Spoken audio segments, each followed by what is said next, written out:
नेपालमा बढ्दो चीनको प्रभाव तथा सहयोग आदान प्रदानले भारत चिन्तित देखिएको छ। नरेन्द्र मोदी सरकारदेखि कर्मचारी तन्त्र चिनिया उपस्थितिलाई लिएर चिन्तामा छ। यसै क्रममा नेपालका लागि पूर्व भारतीय राजदूत रञ्जित रायले चीनको प्रभाव बढ्दा भारतको भूमिका खस्किएको भन्दै नेपाल कम्युनिस्ट पार्टी नेकपा र चिनिया कम्युनिस्ट पार्टी बीचको निकटता चिन्ताको विषय भएको बताउँदै उनले नेपालका दुई ठूला कम्युनिस्ट पार्टीलाई एकता गराउन चीनले निर्णायक भूमिका खेलेको पनि दाबी गरेका छन्। भारतीय मिडिया द वायरसँग भिडियो अन्तर्वार्ता दिँदै रायले चीन नेपालको घरेलु राजनीतिमा पसेको आरोप लगाए। नेपाल र चीनका कम्युनिस्ट पार्टी बीच जुन सम्बन्ध विकास भइरहेको छ त्यो चिन्ताजनक छ। उनले भने चिनिया कम्युनिस्ट पार्टीका मानिसहरू नेपालमै आएर नेपाल कम्युनिस्ट पार्टीका कार्यकर्तालाई सी जिनपिङ विचारधाराको प्रशिक्षण दिएका छन्। तत्कालीन नेकपा एमाले र नेकपा माओवादी बीच चीनले नै एकता गराइदिएको दाबी गर्दै पूर्व राजदूत रायले भने चीन नेपालको घरेलु राजनीतिमा मज्जासित घुस्न थालेको छ। नेपालका सबै वामपन्थी शक्तिहरूलाई एक बनाउने उसको प्रयास हो। यद्यपि उनले नेपालमा भारतको विकल्प चीन कुनै हालतमा बन्न नसक्ने दाबी गरेका छन्। उनी भन्छन् भौगोलिक वस्तुस्थिति नै यस्तो छ कि नेपाल र चीनबीच सामान ओसार पसार सम्भावना छैन। चीनको नजिकको बन्दरगाह पनि नेपालबाट 3500 किलोमिटर टाढा छ। त्यही भएर नेपाल र चीनबीच भएको पारवहन सम्झौता कार्यान्वयन हुन सकेको छैन। भारतसँग सम्बन्ध बिग्रिँदा प्रधानमन्त्री केपी शर्मा ओलीले चीनबाट सामान ल्याउने चेतावनी दिए पनि त्यो सफल नभएको रायले बताएका छन्। उनीहरूले सांकेतिक रूपमा 1-2 ट्याङ्कर तेल ल्याए, त्यसपछि त्यो बन्द भयो। भारतका पूर्व राजदूत रायले भने राजा महेन्द्रको पालादेखि नै नेपालमा भारतसँग सम्बन्ध बिग्रदा चीनतर्फ फर्किने प्रवृत्ति रहेको औल्याउँदै यो कहिले सफल नभएको रायले बताएका छन्।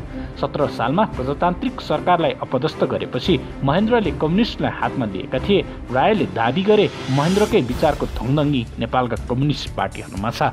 नेपालमा चीनले सक्रिय भूमिका निभाउन खोजिरहेको भन्दै पटक पटक चिन्ता व्यक्त गरेका रायले त्यसलाई पुष्टि गर्न विभिन्न तर्क राखे। उनले भने नेपाल र चीनले पहिलो पटक संयुक्त सैन्य अभ्यास गरे।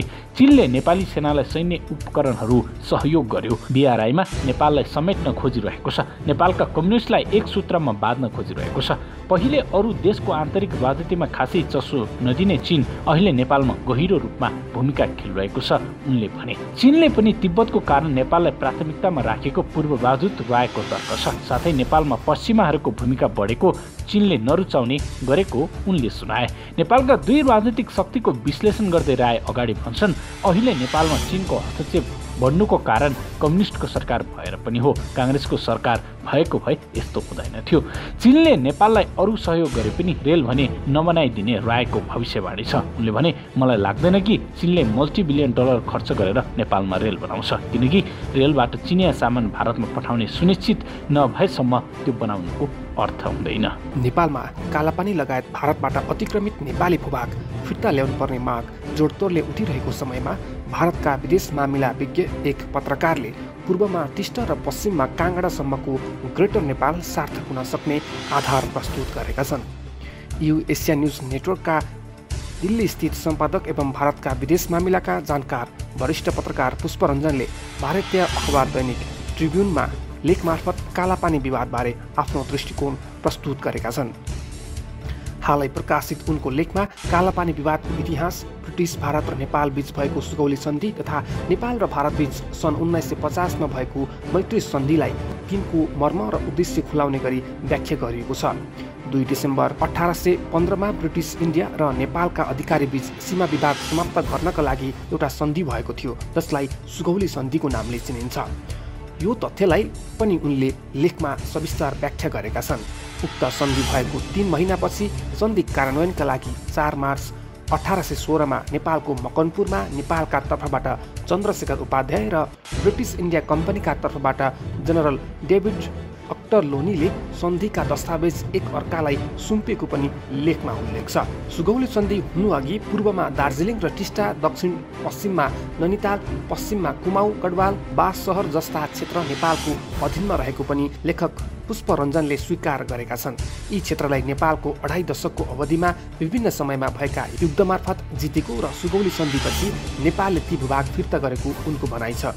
यसको बदलामा ब्रिटिस इन्डियाले नेपाललाई मेचीदेखि पिथौरागढसम्म तराईको लामो फाँट सुम्पीको जिकिर गर्दै उनले कपिलवस्तुको ठूलो हिस्सा र पूर्वमा मिथिलाञ्चलको प्रशस्त उब्जाउ भूमि पनि नेपालले प्राप्त गरेको लेखेका छन्। तर यतिले पनि नेपालको पेट भरिएन। उनले लेखेका छन्, सदियौं बितिसकेपछि सुगौली सन्धिमा तमाम शर्तमाथि नेपाल कम्युनिस्ट पार्टीका नेताहरूले किन्तु परन्तुको राजनीति गर्न थाले। त्यसो त भारतीय पत्रकार पुष्परञ्जनले उक्त लेखमा नेपालले कालापानीमाथि दाबी गर्न नमिल्ने आशय पुष्टि गर्ने उद्देश्यसहित आफ्ना तर्क र आधार प्रस्तुत गरेका छन्। तर लेखकले अन्त्यमा उनले अघि सारेको तर्कमा नेपालले ब्रिटिस भारतसँग सुगौली सन्धि मार्फत गुमाएका भूभाग समेत फिर्ता पाउन सक्ने आधार घुमाउरो शैलीमा प्रस्तुत गरेका छन्।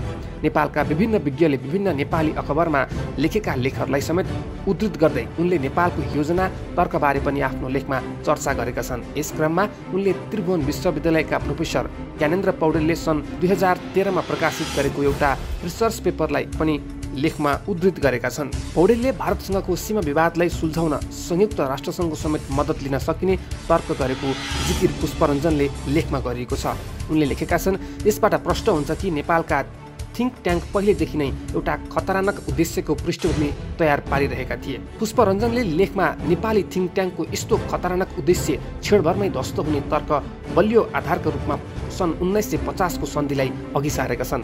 नेपाल भारत बीच भएको उक्त सन्धिको अनुच्छेद 8मा यसअघि ब्रिटिस इन्डियासँग भएका जति पनि सम्झौता थिए ती सबै रद्द भएको मानिनेछ भनेर लेखिएका कारण उक्त सन्धि अनुसार नेपालले कालापानीमाथि दबाव गर्न नमिल्ने उनको तर्क छ।